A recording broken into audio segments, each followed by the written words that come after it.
So why didn't you feel like it was the right thing to do? So you could have gotten PPP for your buildings, but you chose not to. So, Mm-hmm. so for reference, you guys own multiple locations. You Right. own the building in a few of them. You have landlords in other ones, but for the ones you actually own the buildings on, you Yeah. chose not to pursue PPP through this really tough time. And for us listening, for me as a business owner listening to that, I would see an opportunity to try and capture what the government is providing, and then I can go use that however I see fit. But you chose not to go that route, so I'm really curious on that. Let's talk about it. Well, because we talk about all the time that we have to stop all this waste, right? Like, oh, how are we ever going to come together again? And how are we going to fix this? But if we're all always just taking advantage of the system, and I'm not trying to fault anybody that did, and we all have to take advantage of the system to a point. But I own two of the buildings I own outright, and I don't have a mortgage. So if I were to take that money, right, and there was people struggling to get the money, right, like especially that first round, like you were hearing about all these, like McDonald's getting it, everyone's bitching and moaning, right? Like I would be in that camp, right? Yeah. I'd be part of the problem and not part of the solution. And we keep talking about all this government waste, but when it comes to our turn to take the government waste, we all take it. Like everyone takes it. Yeah, that's a really interesting perspective, right? Like, so we're going to complain about inflation and this and that, but yet if there's an opportunity to get unemployment or what it may be. Now, if you need unemployment, if you need those support, but if there's things you don't necessarily need that you could get them, most people will take it. Right. But Now, then at the same time, we'll complain about the more. Complain about it. I had to go on unemployment because we had to do this work share thing for the schools that made me have to go on unemployment. Now, when I missed my unemployment, I didn't like file if they did not, I didn't like go through this whole process of making sure that I kept getting unemployment, but I had to be filed for unemployment and receive some benefits so that it would work for my whole company as a whole. I don't understand it, but that was what the CFO said. So I fucking said yes. So you guys have 7 locations. Going through COVID has probably created some adversity. I definitely want to talk about it from a business side, but I'll back up with you. So I've known you for quite a while, and you started off. I was actually reading part of a bio that you got inspired by Karate Kid. You got into kind of martial arts back in the day, and then you found jiu-jitsu. But what I'm curious about is, why did you make the pivot from, what was your initial martial art? Karate, just like a Korean karate. Like old school, like karate. Yep. And so then you competed as a youth for how many years? Oh, from the time I was like 7 or 8 years old until I was like 17, 18. Really? Yeah. And so then what made you decide after going through karate for so long to shift to jiu-jitsu? To shift to jiu-jitsu? Okay, so this is kind of a funny story. So in karate, there's no masters. There is a master's division, but it's like just like in jiu-jitsu, right? But in karate, you fight your friends because it's just point sparring, right? Like it doesn't matter. And one of my good friends had dodged and he was good, but he did the master's division. And I was like, oh, what are you, fucking scared to come do like the grown man division? Like, why you got to go through the old dudes? And he was like, yeah, you think I'm scared? I was like, yeah, you're scared. Just punk kid talking to my friend. Yeah. Right. And he's like, all right, come to my house. This is 1997 now. Yeah. 1997, the summer of 97. He's like, yeah, come to my house. And I was like, next Friday. I was like, all right, cool. No problem. And I go, and I had no clue what jiu-jitsu was. I had no clue he was doing jiu-jitsu, and he whooped my ass. So this was your buddy in karate, right? Because explain to me the point system, almost like Taekwondo. It's like these fast hits, and you get points for basic touches, right? If you touch, basic touches. I could have hit you hard, right? Maybe. So just from a self-defense perspective, because you did it for so long, would you recommend, like if you had to recommend someone getting into a martial art at a younger age, did you like karate because of the discipline, et cetera, et cetera? Okay, so that end of it is great. That end is great. Like the discipline, but look, karate, most karate's become bullshit now, man. Like it's all about the gym owner trying to make money, testing fees. You have to wear this like this, like, and look, you and I are both owners of, what you would call boutique fitness, right? Like in the boutique fitness industry. So I understand, like, I want to make money too, but I don't want to, it's just, if it doesn't feel good to me, then I don't want to do it. You know, if I can't put my head down on the pillow, and that's what most karate has become, right? Is this really expensive, and they can't even defend themselves because they have no clue what it's like to actually be in a fight. Like, you can't mimic a fight unless you fight. So point sparring man, dude, I'm a ninja on the pads still. Like, I'll hit pads like a motherfucker. Please don't make me get punched in the face. You know? So you're talking smack to this guy you've been doing karate with for point system. And then what? You just show up to his garage and what happens? You're just like, but you're expecting to do some karate, I'm expecting to do some karate. And then what? He just takes you down. He just takes me down.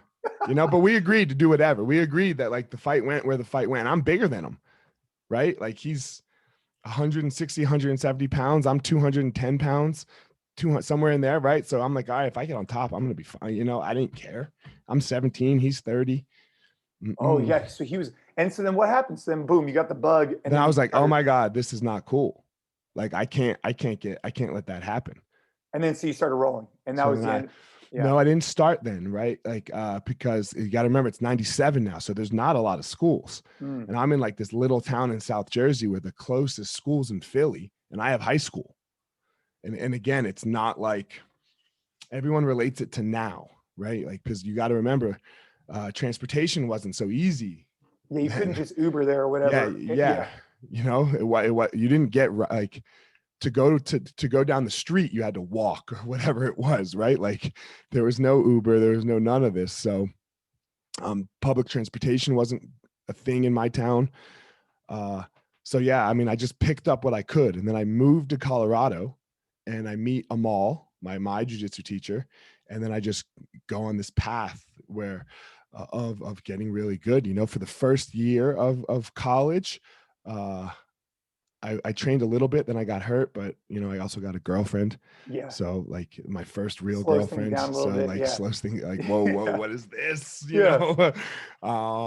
And then after that, you know, she broke up with me my sophomore year, and I heard he opened a school, like his own place, but he was teaching out of a karate school. But that was a lot how it worked back then, right? Yeah. In the late 90s. So you saw karate was everywhere. Karate. That's right. And then you were almost a part of that. And then would you say, I mean, you almost caught jiu-jitsu at right before it started, because jiu-jitsu's been blowing up for like the last, what would you say, like 10 years? And UFC probably had a lot to do with that, right? Yeah, 2008. So in 2000, so then you started rolling jiu-jitsu, and then when did you, Ultimate Fighter was like mid 2000s, right? So look, no one's had a luckier life than me. That's a great perspective to have, by the way. No one's had a luckier life, because I was so lucky that I got to work really hard. First of all, that's the first luck point, and that my hard work actually paid off. This is just how I see the world, because like when like this word deserve, like I worked so hard and I deserve, man, do you know how hard the fucking 18-year-old kid over in India is working right now, trying to just get a cup of water? Right? Just to get a cup of water, a roof over his head. Look, you work hard and I work hard. He's working 10 times as hard. Yeah. Right? It's a totally different type of perspective. Right. So deserve, get the fuck out of here. Get out of here with deserve. We deserve nothing. Okay. Now, other than to be human and to live. Okay. And I would like to say that we deserve to have equal rights, things like that, you know, but deserve success, man, because of your hard work. So I was lucky enough to be able to work really hard and have it pay off. That's luck. Yeah. So so talk me through that, because I almost look at a little bit of your career as a little bit parallel to mine. So, you know, so you talk about work and luck. You're a champion. I'm not a champ. I was not a champion. Well, so in the sport, right? But we talk about work and luck though, right? So I was working hard, and I got lucky to be introduced to CrossFit early on. And the competition happened to be close by my house. I'm like, let's go do it. And then boom, it sparked this whole career of competing, because I won the CrossFit Games. But then as CrossFit grew, I kind of worked with it. But you almost kind of did the similar thing with jiu-jitsu and UFC and fighting. You kind of saw this thing grow from not the beginning, but close to the beginning. I mean, right? I was in pretty early for America. Yeah, you know? For America. I was in pretty early. And the thing that, you know, another aspect of this luck thing. So when I found out that Amal opened his own school, I mean, look, we're just going to go through this luck thing. I go down to the school and be like, yo, I don't have any money still. You're a college student. You got to pay for your girlfriend, you know. She broke up with me. Oh, so at this point, I had to pay for my alcohol. Okay, of course. Right, you know. But so you think, you know, like, so you think. And he was like, and I was like, yo, can I clean? And he was like, dude, it's your lucky day. My cleaner literally quit 2 hours ago. So boom, there that is. Now, more luck. Amal is trying to still get good, but he's only a purple belt. And purple belt, you got to think now, it's not what it is now. Purple belt in the late 90s, early 2000s is a god in America. Like there's not a lot of black belts outside of the coasts, right? Florida, California, New York, where Renzo was, black belts. Okay. But in the mid America, and we're calling mid America anywhere outside of Florida, those three places, York, right? Yeah. There's no black belts. So I had a purple belt who had connection to Brazil, because he lived in Brazil for 5 years, that was still trying to get good. So he would just call us, like our little crew, and be like, yo, let's train outside of classes. So I got a degree in jiu-jitsu. Somehow I got a math degree too. I don't even know how, right? You know, but I got a degree in jiu-jitsu. So, and I got all of this special attention from someone who had his teacher was Renzo. He lived with Renzo in Brazil. So from someone who had direct connection and friends with Renzo Gracie. Yeah, that's cool. So you talk and now about I get to go. Look, Renzo's my friend. Yeah. Right? I have Renzo's number. He calls me, like, and I know there's a lot of drama around Renzo right now, right? But still, like, coming up through, like, I had that kind of connection, you know? So like you talk about luck, right? But it's almost like doors that open up and you got to kind of know which ones to go in and which ones not. And I'm sure like in business, you've probably seen this too, where for me, it's like an opportunity shows up and I used to say yes to everything, right? I used to. And then all of a sudden you realize, man, maybe we need to know when not to walk through that door. But I mean, so it took a lot of your foresight, right? To realize, well, hey, what were good decisions and what weren't, obviously, when you went to the school. Now you get to the right spot. Yeah, you get to look at things. You know, you gain wisdom, hopefully, and knowledge, and then you use it, right? You have to have a good head on your shoulders.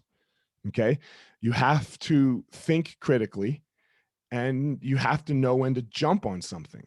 And if you do these things, then your luck keeps going, you know? And then, and again, for me, it's just, and people get so mad about the word luck, but it's the luck to be able to keep working so fucking hard. That's how I see it. Because all I want to, if you give me the opportunity, I will make it happen. I will always bet on myself. There's no one else that I'll say, yes, I'm fucking 100% in on. Well, a lot of people, you know, Guy Raz has a show called How I Built This. And at the end of it, he always asks like, hey, so how much of it was luck? How much of it was hard work? And most people always say it's a combination of both. Most people, very few people say, oh, it was all me. Very few. It's just right time, right place, right hard work, and right opportunity that you walk through the door on. Like, so speaking of which, The Ultimate Fighter, would you say that was like the thing that kind of catapulted you into the career of fighting, or was this something else? So I was fighting, right? Yeah, I was fighting. Yeah. But The Ultimate Fighter is the fucking, like, you know, 2007, I think this was. Now, when did we film? 2008, right? So, you know, yes. What season of The Ultimate Fighter? That was 7? I was season 8, so I was pretty early on. So pretty early on. And so then, so what's it like being on The Ultimate? Like, what is it like being in a house full of people that are all fighters? Because it depends. It depends on where you are. It depends on your station of life, right? So I was married. We owned a house. I was by no means, my wife was a nurse at the time. So look, we weren't, like, I couldn't have filet mignon every night, but if I wanted a filet mignon once a week, I could have a filet mignon. Okay. So that was my station. Now, most of the dudes were like living on the couch with their homies or in their mom's basement. So for them, it was great because you got whatever food you wanted, right? Like all the alcohol you wanted. And they're just like, oh my, like, you know, it was like a vacation. It was like a vacation for some. Right. Now, for some of us, it wasn't a vacation. For me, that was some of the worst 6 weeks of my life. Because you were in a house away from your wife for 6 weeks, just away from the down world. People. Yeah. No, look, by the end of it, everyone hates it. By the end of it, everyone fucking hates it because no communication's a weird thing, man. Like no connection to outside is a weird thing. Like to have your life stripped away where you can't go to the grocery store, it's like jail, but there's no TV. I can remember acting and faking being sick on my rest days so that I could go to the doctor and just sit there and watch TV and read magazines. Like they'd call my name and I'd give my spot up. I'd be like, nope, let this person go ahead of me. Just to get out of the house. Because there was no other way to get out of the house. Yeah, man, that's an interesting perspective because you don't realize it until you can't do it, right? Like the luxuries that we have and then all of a sudden you can't watch TV, you can't leave the house. You start feeling. We couldn't listen to music. Almost. We couldn't listen to music.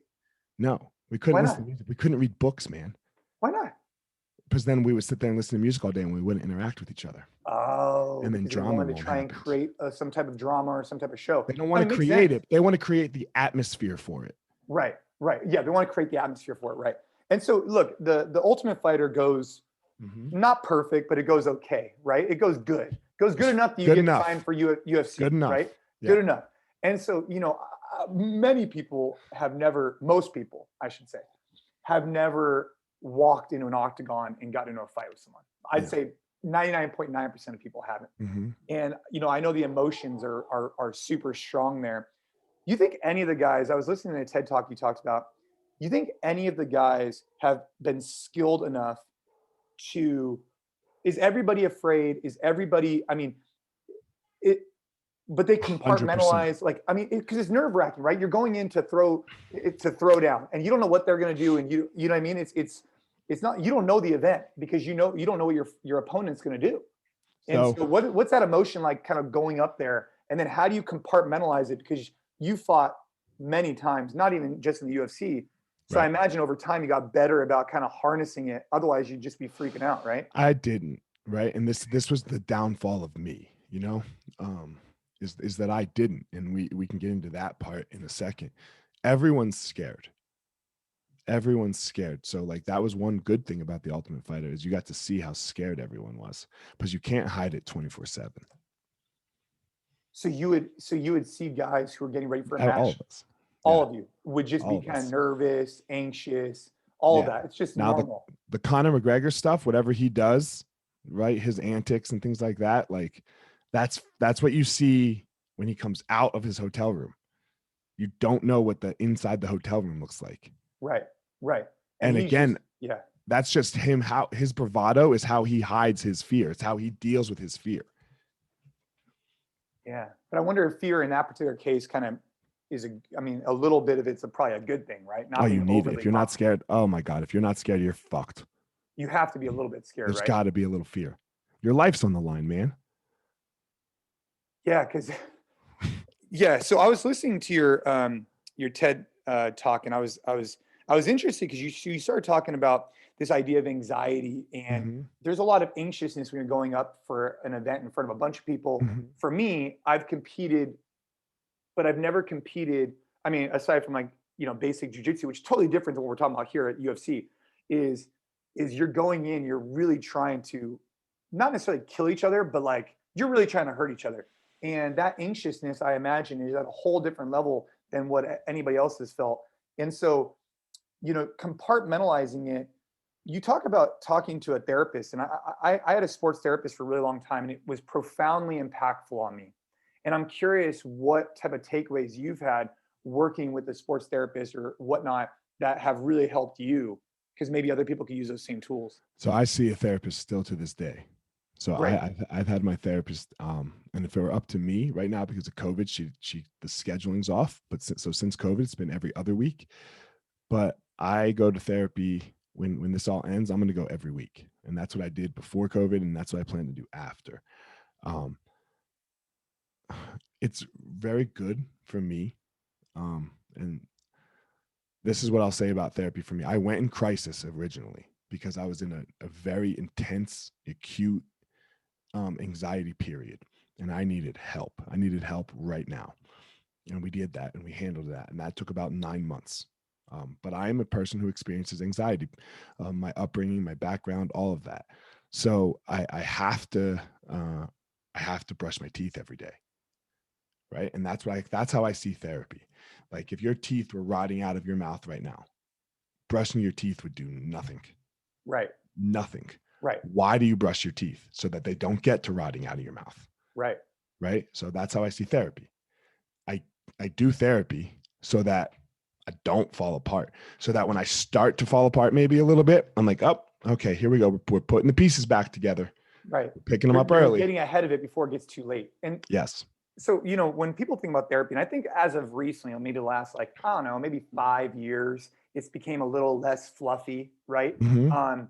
But I mean, for me, when I started getting introduced to it, I say sports therapist, but at the end of the day, man, they're just someone that's helping you with everything in your life. Maybe Mm-hmm. I'm just, for sake of like me trying to feel more masculine about it, I don't know. I always say sports therapist, but it's because I hired this person specifically for sport, but it helped me in all other areas.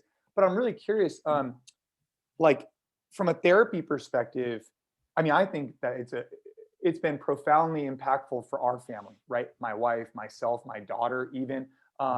And there's something about talking things through, and then that's helped on a reoccurring basis. I mean, is that really what it is for you? It's just every week, just having an opportunity to just kind of talk.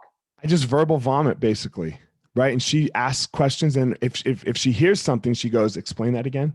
And I'm like, oh, here's where we're going to stick. Right. Like we're going to stay here. She's not my friend. I love her greatly and she loves me, but it's a different way. Right. Like we've been together, quote unquote, for 5 years now, and she knows everything about my life, but it doesn't affect her. Because everyone else in your life that you'll tell something to, it affects them. Like your wife, you fucking love your wife, right? You love your wife like to death, your mom, all these people. But how you go, they go a little bit. It's very tied.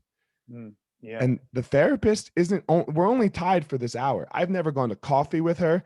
I've never gone to dinner with her. I've never even seen her out in public. And if I did, we would wave and say hello and then walk right by.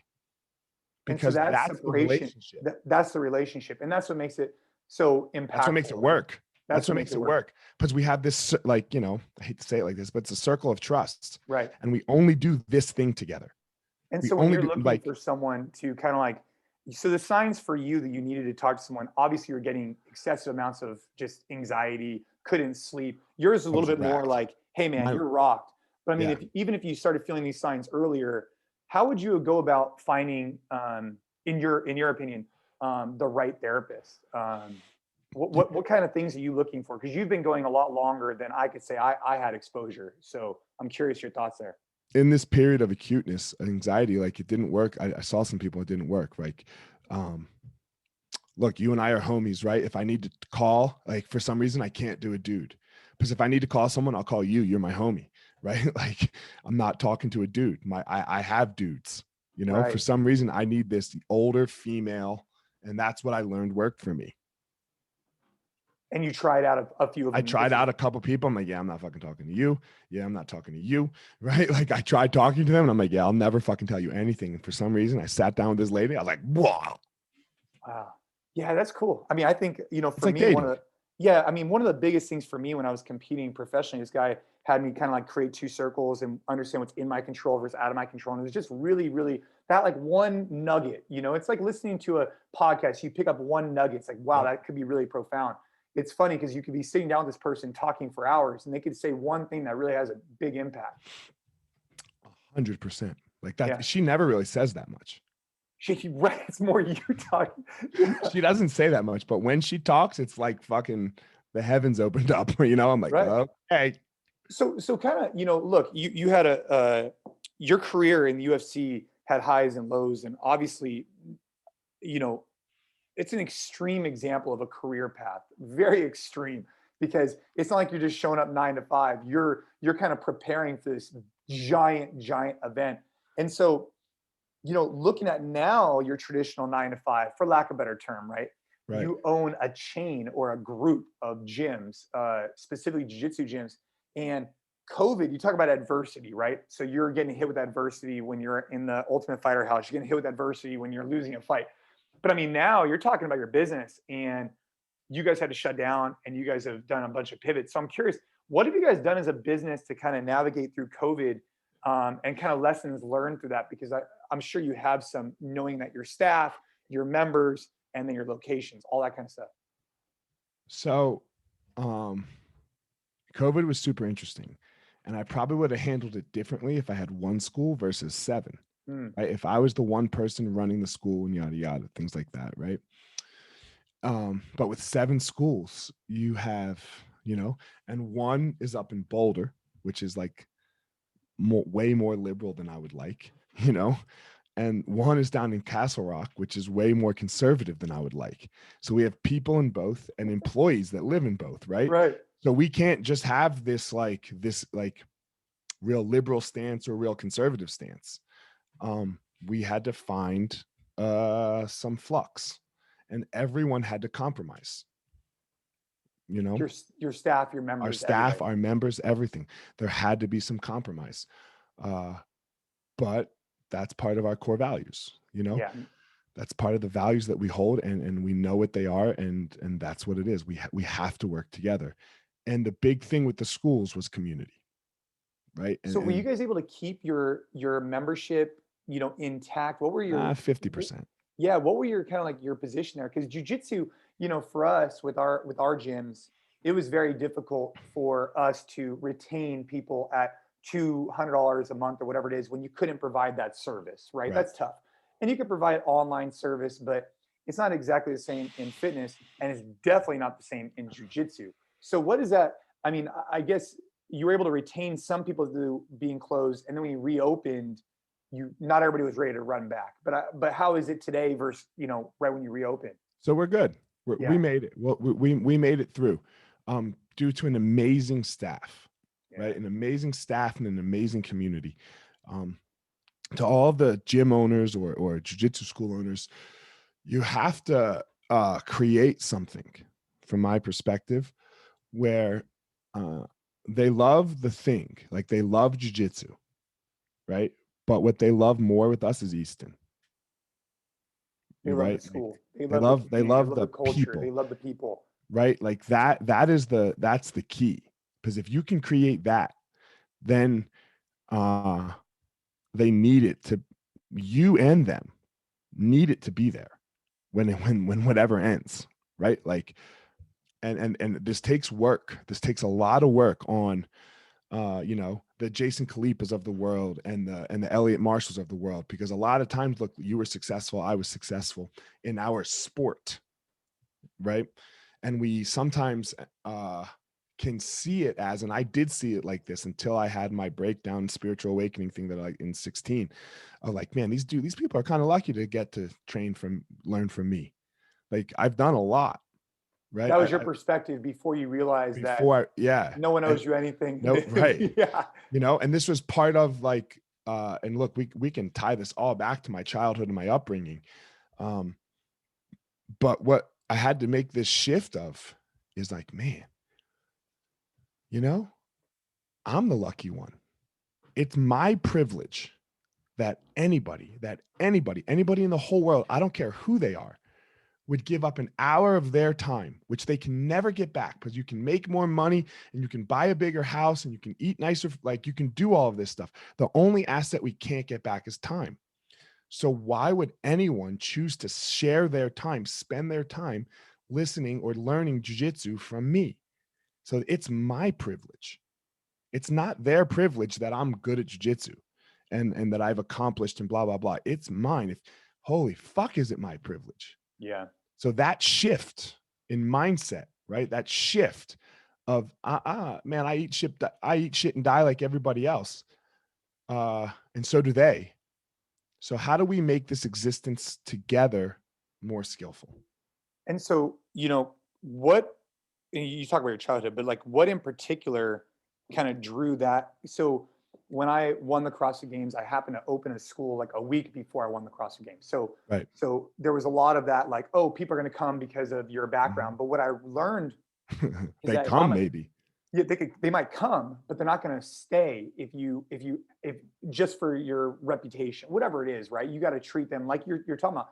So I guess what I'm curious about is, like, for many years, did you kind of work it like, hey, it's almost like a privilege to be in our spot? And then how is that working for you from a business perspective? Because I'm curious how you could build a successful business with that type of attitude, or did other people step up, or what was we that all like? did. We all bought in, because the people who helped get me out of my acute intense anxiety they were my GMs at the time, you know, two of my GMs who were really close, and now they're a CEO and vice president. So we all, like, it was a big shift for us. It was a big shift. Like, I think we realized how much we loved each other and leaned on each other. So it just changed the culture a little bit. And then, like, look, I'm not going to try to say that I wasn't at the top, right? So when the person, you were at the top. I was at the top. Yeah. You know, so, but when I start to get my shit together, right? When I start becoming more skillful as a human being, and start to open up about all of these insecurities that I have, all of these vulnerabilities that I have, all of these, like, how I feel that I'm not enough. It gave some space for everyone to take a deep breath below me, right? The students to be like, yo, okay, you know, the culture in the school, it didn't have, you know, they just shifted a little bit, you know, they just shifted a little, because that's, you know, and then the dudes at the bottom, right? Like, when my lower level employees, right? It just shifted them, and it was just right place, right time, a lot of timing, you know. And so in 16, is that when you guys started opening more locations? No, we already had 3 at that point, 4, and now since then we've acquired a couple more and opened 2 more. So, when my life crumbled, it was great. There was no problem. I had no problems, like real problems, except for the fact that I never dealt with myself. Yeah. I had never dealt with the demon that was buried, you know, and I buried it through fighting, and I buried it through my whole life. I had never, like, and that demon was that I wasn't safe and that I wasn't enough, because I grew up with a dad who grew up during civil rights, and my grandparents, who I spent a lot of time with, they were Holocaust survivors, concentration camp. So to them, the world wasn't safe, right? The world was not safe. Hitler was always coming again, or you were going to be hung from a fucking tree. This is how I grew up. Like, dude, today, still to this day, my dad will tell me, be careful, Eliot. And I'm like, because he can't get out of that mindset, right? That was too long of his life. And I live in a really safe fucking place, bro. You know? So that was my experience. And then it came true, because the neighborhood that we moved to when I was like 8 years old, you know, swastikas. Because you had a like your family. My dad's black, my mom's white, and my mom's a Jew, right? Which, so I mean, Jews just didn't exist. I have it all except gay. Yeah, no, right. Like back, you know, I mean, got to go back 40 years. That's this right. wasn't a thing. When it's a thing now, right? But it wasn't a thing 40 years ago. Wow. So like my house was getting spray painted with swastikas, and they, you know, they would spell, you know, the first couple of times they spelled the word wrong. It would be Nigers leave or Nigers go home. They forgot the other G. But this was my life. So not only was I told that I wasn't going to be safe, it actually happened, right? It happened. Like, I was not safe. I did not have friends. I could play outside with kids, but I wasn't allowed inside of their house, right? Like, if we wanted water, like, they had to bring me water, or we had to get it from the hose, because I couldn't go in their fucking house because of who I was. So Eliot was always not enough, right? Because that was my life. Fast forward now to 1997, where I do this jiu-jitsu stuff, where I learn this jiu-jitsu stuff a little bit over the summer, right after my friend beats me up, and I learn a little bit. And now I go back to school, and I'm talking about it a little bit, and some of the wrestlers hear about it, and they're like, yo, let's get on the fucking mat. We're gonna beat the fuck out of you. And that's not what happened, you know. And they were state champs, and I choked them out. People saw it. A couple people saw it. A couple people heard about it, not a lot, but Eliot started to get a little more popular. So now what do? I start to have some friends. I associate safety, friendship, security with beating toughness, kind of violence, or just beating people up, right? Like, and I don't go beat people, but I'm like, so literally like 2 days later, I'm like, oh, I'm going to fight in the UFC. And that's what I said, 17, 18 years old, because why not, man? This is the only way. So then I live like, okay, here we go. We're going to fight in the UFC. But now fighting has a lot more to do for me than just fighting. Right. It's part of your identity. it's part of it's the only way that I can feel safe and people will love and accept me is I have to win fights.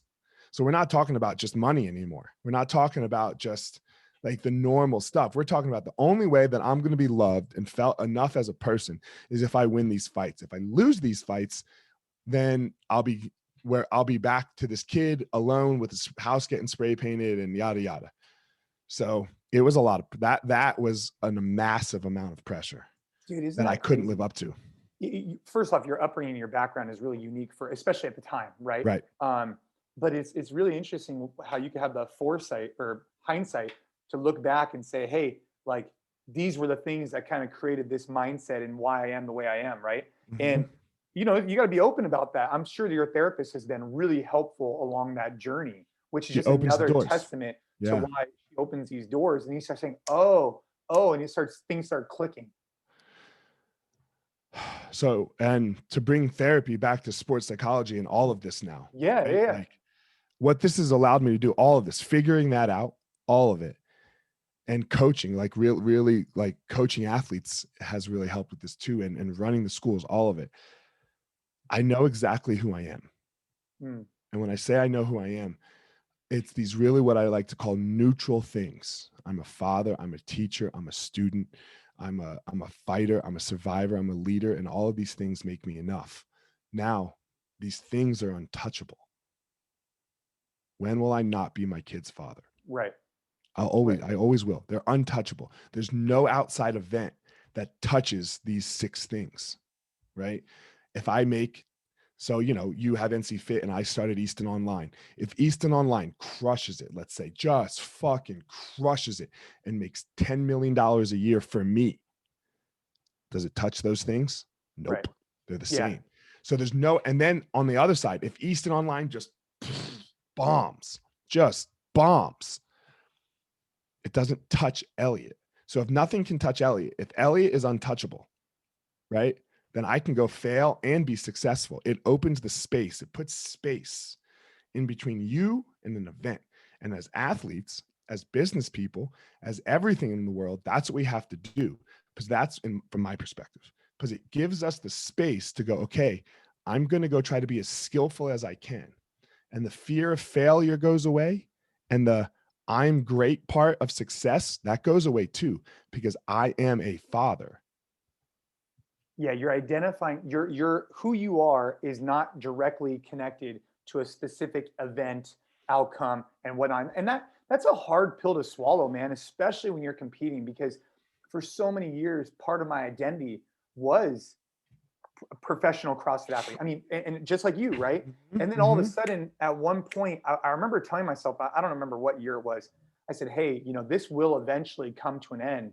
I need to make sure that I identify I am more than just this sport. Otherwise, I'm gonna have it, or the business, or whatever it is, because I like what you're saying. It almost gives you space, or you said it does give you space to almost fail a little bit and succeed both ways, right? Because if you're so attached to your business and you're so personally like connected to it, you might not take certain opportunities because you're afraid of that failure because it's going to directly relate to you. That's a super good business takeaway that I'm having right now. So thanks for sharing that. It's really valuable. And I got this from a book in Buddhism. It's called Zen and the Samurai. This idea, because, and it talks about this book talks about and it's a bullfight that he uses the analogy in, but as a fighter, where you will shine the greatest, where your greatest skills can shine, also rely in the exact same place that you can be killed. They're in the same moment, right? Because if you try to not be killed, then you can't find greatness. You can't. You can't. You can be okay. And the farther you move away towards not be killed, where it becomes don't lose, there's no greatness. There's right. If you are not willing to take the risk, no reward. We've all heard this. That's Buddhism, right? That like where you can die is where you can live. Yeah. I mean, I guess to equate it to what you did for so many years, it's like fighting, right? If you're not going to go in and try and get some strikes on somebody or go for a rear naked choke or whatever it may be, you're never going to see success. But I mean, there's a lot of correlations to fighting, I imagine, being in the ring. Yeah. And look, COVID, You're seeing these people who won't leave their house right now. Yeah. They're racked with anxiety, their kids, everything, right? Because they're not living, right? Now you can't go fucking throw fucking COVID parties because we don't know where that's going to lead either. Right. But you have to live a life. Right. You have to live a life, and you can't sit in your house, right? You can't do that. COVID's ending here, hopefully. Yeah. We need to get back to shaking hands and hugging. Like, you know, there's this whole thing, when are we going to hug each other? Man, fuck you. Come give me a hug. Right. Because that risk isn't worth it to me. That's not living.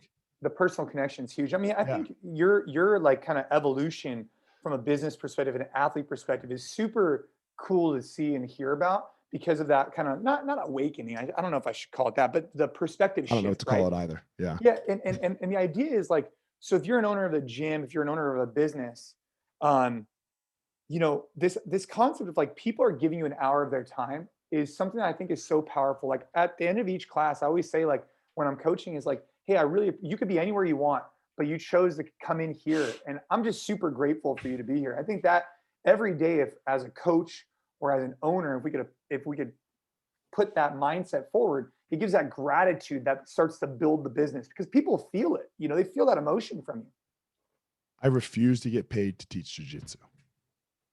Refuse. If you private lessons, don't get paid. Seminars, I do them, and I either don't get paid, I either do them for free, or I donate all the fucking money to a cause. I refuse to get paid to teach jiu-jitsu.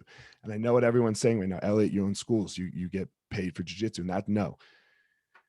If you come to me, Jason Khalipa, right? A different Jason Khalipa, and yo, man, I fell on hard times and I need 2 months. I will give you 2 months at a drop of a fucking hat. Right? Because again, I don't get paid to teach jiu-jitsu. I get paid to take you on a life journey. Now, this life journey is going to be really long. I can't change your life over 2 months. Right. I need your whole life. So yeah, you got to pay for the life journey. But jiu-jitsu, the actual act of coming in and doing, man, fuck that. If you need a month, take a month. If you need 6 months, we'll work something out. Right? And what that also does is other people know this, but there's nobody coming to me like, some people go, oh, the whole fucking school will just take fucking advantage of you. And blah, blah, blah. No, nobody does. Yes. Nobody does. Your perspective on it is if you go into the gym and you're coaching class, or a seminar is a good example, right? You go put on a seminar, you donate the money to charity, which, you know, I think excellent, right? But the idea is that people are paying you and your instructors, really your instructors and your school per se, for this life-changing journey versus singular class is what you're really saying. Or jiu-jitsu. Man, jiu-jitsu is so good, dude. The best teachers in the world have their shit out for sale on the internet. You would think that would create people not coming to a school right? You would think that would create, like, you know, quote unquote boys clubs where dudes just get together and learn jiu-jitsu and like practice the moves on the internet, you know, but that's not what's happening. No, you want them to be about Easton. You want them to be about your culture. Because they help you guys through COVID. And you need a teacher, and I need a teacher. Right. So I need to be someone's teacher and I need to be someone's student. Back to my I ams. I am a teacher. I am a student. So if someone is, you know, looking for a school, right? You know, there was a while where CrossFit just blew up. And, you know, again, I was really honored to be a part of that. In like 2010, 11, 12, we saw massive growth. And now I feel like I'm seeing that in jiu-jitsu. And again, I'm an outsider, but you know, I'm in the world a little bit. Do you feel like that's kind of like the inflection point for jiu-jitsu is like maybe a year or two ago or right now? Yeah, we're there now. You're there now, right? We're there now. And that's why we created Easton Online, right? And so tell me more about Easton Online. Easton Online is this platform where we help other school owners become more skillful at their schools. We start with core values, establishing core values for a school, and how they onboard students, how they bring people into the school, because this can be very hard for people, you know? And I got a great compliment the other week about it. I had this guy that I consult with, and he was like, 2 weeks ago, he was like, so this is really great. And I'm really glad you're helping me, but I think I have to start the affiliation and pay you, right? You know, because he had bought a course. That was his way in. You know, and I was like, nah, man, you got 1 more week. We'll talk about payment next week, you know? And I think he was really nervous now hearing all this because he was on this other people's platform before he joined ours, you know? And so, you know, last week came and we start talking, we do our meeting and I'm like, all right, man, well, here's the price. It's you know, the affiliation's this, it's $400 a month. And he goes, $400 a month. He goes, I was paying $350 a week for these other people and they didn't give me half of what you do. He's like, you're too cheap. I was like, no, man, I'm not too cheap. He's like, no, really, Eliot, you're too cheap. I would easily pay $1,500 a month for this. I was like, yeah, but I want you to make money. Yep. I don't want your money. Right. 400 is good. You know? We want you to be successful. Right. I like 400 is good. Like there's one level up and it's 700 and he doesn't need that. And you know, but 400 is good. 400 a month is good. The goal is shifting the perspective in the martial arts world, right? The goal is making martial arts schools more skillfully. Now, look, if I do that well enough, then I'll have 1,000 people paying $400 a month. And to each one of them, it's nothing, right? To each one of them, it's nothing. It goes back to like what you asked me before with like the PPP thing in the beginning. Sure, I could get it, but do I need it? Right? Do I need it? Do I need to do that? Do I need to break someone's back? Right? Do I need to take advantage of what I could get? And maybe I'm wrong. Maybe I'll pay for all of this. I'm not sure. You know, maybe I don't know what will happen. But what I know is when I put my head down on the pillow at night, I know exactly who I am. I sleep comfortable and I'm not in it for money. I'm in it to in a greater sense, have everyone, what I like to say, find your power, right? Like this thing that makes you amazing in the world. I do it through martial arts, right? I mostly do it through martial arts. You know, like if you want it deepest with me, that's where we're headed. And that could be with the martial arts school. And I want you to find your power. Here are our systems. Yes, of course you have to pay. Right. You know, can't give them away for free. I'm not going to kill you. And I hope you crush it. Right. I fucking hope you, I hope you're at home. I hope in 10 years that you have it set up like I have it set up, where I get to go teach and only have to teach. I don't got to do shit, right? Like I get to like make the videos, like, you know, and I got to go in 5 minutes we got to go film, but I got that from you. You gave me that and you didn't charge me a penny for that, right? You just gave it to me. And now we film every week. Dude.